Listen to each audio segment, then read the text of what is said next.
Hey there, 8th graders, and welcome to today's lesson. I am absolutely thrilled to be with you today because, well, we're going to dive into one of my all-time favorite things to teach. We are going to learn how to unlock the hidden wisdom tucked right inside the stories we read. Have you ever finished a book and just sat there thinking, wow, that literally changed how I see the world? Well, today we're going to learn exactly how authors pull that off, and more importantly, how you can spot it. So let's get started on identifying themes in fiction. Here is our game plan for today. Think of this as a step-by-step staircase we're going to climb together. We'll start with the pursuit of wisdom, tackle the difference between a topic and a theme, and learn how to build and test your very own theme statements. Then, we'll see those themes in action.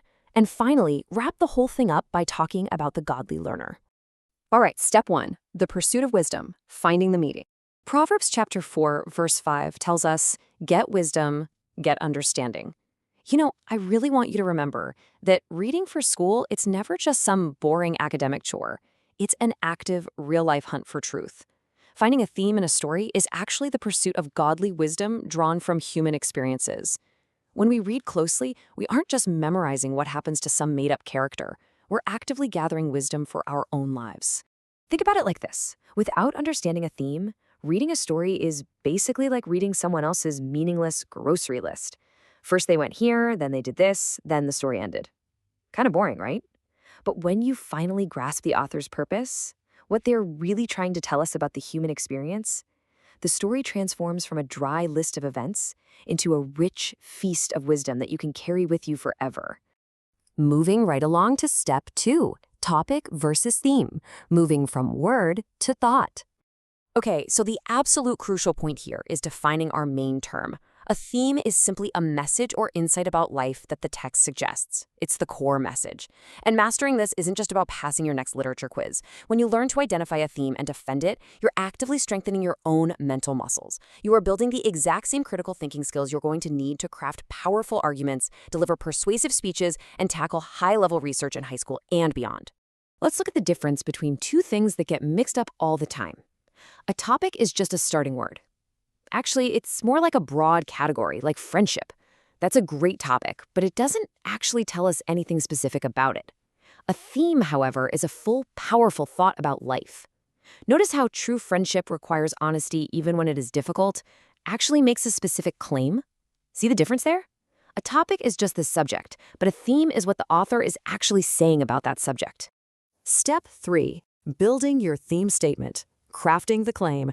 Now we get to the really fun part, building your own. So here is the exact, practical formula you can use to build a theme statement totally from scratch. Step 1, just name the repeating topics in the story. Maybe it's loyalty or justice or, identity. Step 2, add my favorite magic phrase right in front of it. The text suggests that. So if your topic is justice, you'd write the text suggests that justice, and then you just finish the thought based on what actually happens in the book. Step 3, once you have your full thought written out, you simply chop off that starter phrase, the text suggests that, and you polish up the sentence that remains. Just like that, a simple little word grows into a profound, undeniable statement. Step 4, testing with textual evidence, proving your point. Because once you've built your claim, you have to test it against reality. You really gotta stress test your shiny new theme with some rigorous questions. First up, is it a complete claim? Not just a single word. We already know we need a full sentence for a theme. Second, is it supported by multiple moments in the text? If it only happens once, that's just a coincidence, not a theme. Third, and this is so important, is it an observation rather than an absolute cliché? You really want to avoid phrases like, hard work always pays off. That is way too absolute. We all know that in the real world, sometimes hard work doesn't pay off immediately. So refine it, make it specific to the actual story you're reading. Now, where exactly do we hunt for this evidence? Well, you want to put on your detective hat and look for clues at the major turning points of the story. Pay really close attention to key dialogue. What are the characters saying during the most tense, dramatic moments? Also, keep an eye out for symbols. Those are objects that represent much bigger ideas. And finally, look at the consequences. When characters make choices, what actually happens to them? The results of their actions will consistently point you straight to the author's theme. Step 5, themes in action, real examples. Let's see how this whole process works in motion. Let's walk through a few quick examples. If our topic is friendship, our theme might be, real friendship means telling the truth even when it risks the relationship. The evidence for that? Well, in the story, a lie completely backfires, but later, an honest apology repairs the trust. The cost and the outcome align perfectly to prove the theme. Or let's take the topic of identity. The theme could be, discovering who you are may require disappointing people who expect you to be someone else. We see this clearly when a protagonist declines taking over the family business to pursue art, finding inner peace despite the massive fallout at home. Finally, with the topic of power, the theme, power without accountability harms the powerless first, is totally proven when a leader's unchecked decisions end up silencing vulnerable voices. Do you see how beautifully the topic, the theme, and the textual evidence all lock together to make a brilliant argument? And finally, step 6, the godly learner, wisdom and practice. Let's tie all of these incredible academic skills to our ultimate purpose. This brings us to a really crucial warning found in Romans chapter 8, verses 6 and 7. For to be carnally minded is death, but to be spiritually minded is life and peace. Why are we learning how to read deeply and find these hidden messages? Because we absolutely need to guard our minds.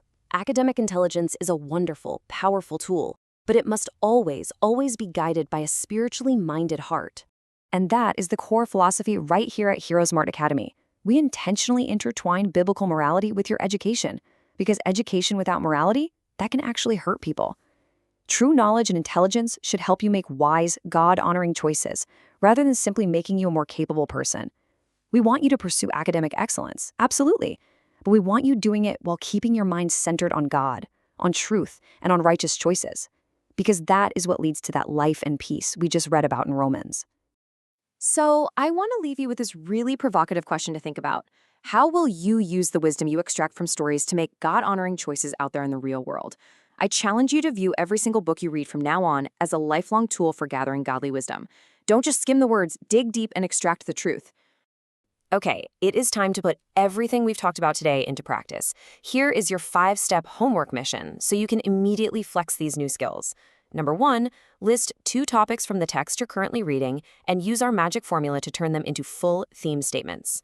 Number 2, go hunt down 2 scenes that support one of those themes and explain exactly how they do it. Number 3, I want you to revise the vague cliché "love is important" into a sharp, precise, defensible claim. Number 4, identify one symbol or motif in your book that reinforces your theme. And finally, number 5, write a brilliant 3-sentence paragraph using the structure theme, then evidence, then explanation. You've got all the tools you need to do this beautifully. Thank you so much for hanging out and joining me in this lesson today. Have a blast hunting for wisdom, and I will see you next time.